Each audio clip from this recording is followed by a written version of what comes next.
अगर आप भी चाहते हैं कि आरसीएम म्यूजिक के वीडियो सबसे पहले आप तक पहुंचे, तो लाल बटन को दबा के चैनल को सब्सक्राइब जरूर करें और साथ में बेल आइकन को दबाना ना भूलें।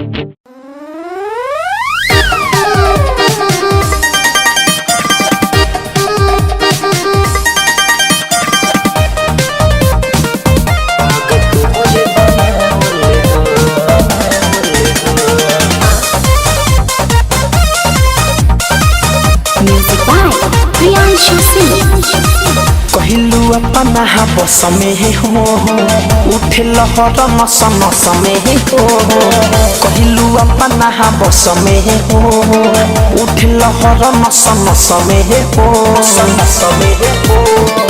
मन के चिरई उड़े आकाश से तोहरे ही सहकावल हो।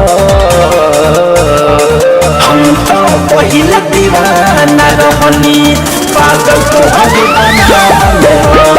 हम तो पहले दीवाना रहनी पागल तोहरे बनावल हो। कइला कैसन जादू दिल पे रहबा काबू, कइला कैसन जादू दिल पे रहबा काबू। प्यार में बन गइली जोगिनिया तोहरे जोग जगावल हो। हम तो पहले दीवानी रहनी पगली तोहरे बनावल हो। हम तो पहले दीवानी रहनी पगली तोहरे बनावल हो।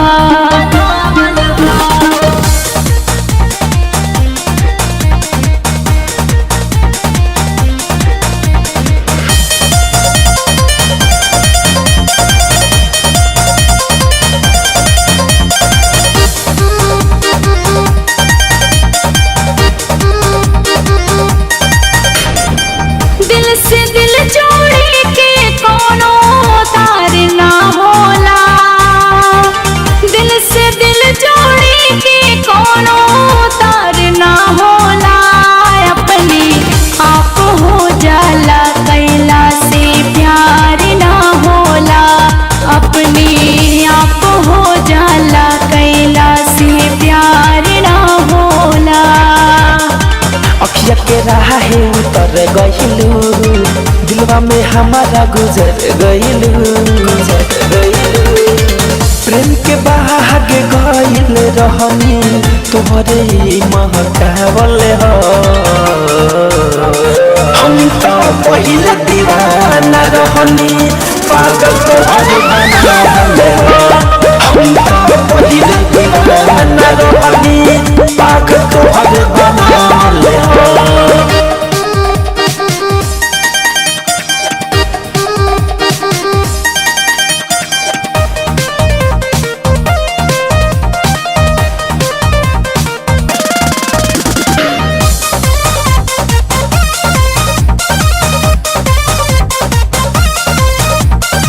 जब केहू से प्यार हो जाला, जब केहू से प्यार हो जाला, अजनबी पा जाला एतबार हो जाला, अजनबी पा जाला एतबार हो जाला। तोनिका मुस्का दिहलू माथा स्मिता सनका दिहलू।